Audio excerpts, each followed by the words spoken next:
బిస్మిల్లాహిర్రహమానిర్రహీం. మిత్రులారా, అస్సలాము అలైకుం.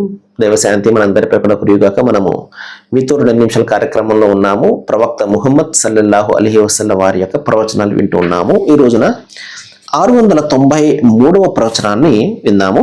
బుఖారీ మరియు ముస్లిం గ్రంథకర్తలు.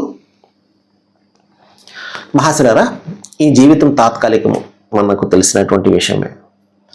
ఈ జీవితంలో లక్ష్యం ఏమిటంటే మరణం తర్వాత రాబోయే జీవితం ఏదైతే ఉందో దాన్ని సరిదిద్దుకోవడము, ఒక చక్కటి జీవితాన్ని మలుచుకోవడము ఈ జీవితం యొక్క లక్ష్యమే ఉండాలి.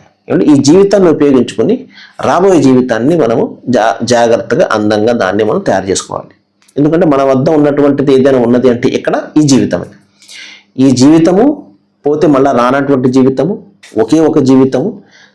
దీనిని జాగ్రత్తగా ఉపయోగించుకొని శాశ్వతమైనటువంటి రాబోయే జీవితాన్ని మనము సరిదిద్దుకోవాలి, చక్కటి జీవితాన్ని మనము తయారు చేసుకోవాలి. అందులో చాలా రకాలైనటువంటి మంచి పనులు ఉంటాయి. ఆ మంచి పనుల ద్వారా మనము మన పరలోకాన్ని నిర్మించుకోవడానికి ప్రయత్నం చేయాలి. అందులో ఒకటి ప్రవక్త వారు ఏం చెప్పారు అంటే, ఖర్జూరపు ముక్క అయినా సరే దానం చేసి నరకాగ్ని నుండి తప్పించుకోవడానికి ప్రయత్నం చేయండి. ఒకవేళ అది కూడా లేదనుకోండి, మీ దగ్గర మంచి మాటైనా చెప్పండి ఎవరికైనా అన్నారు. అంటే పుణ్యాలను సంపాదించుకోవడం ఎంత తేలిక చూడండి.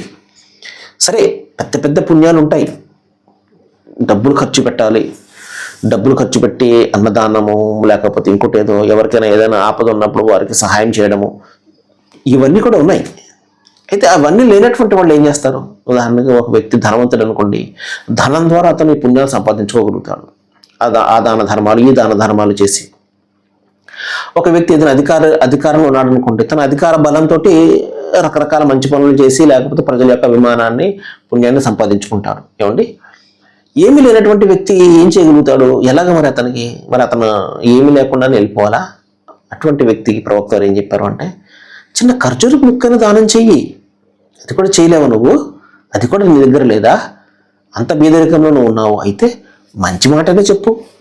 మాట చెప్పడానికి ఏదైనా ఖర్చు అవుతుందా?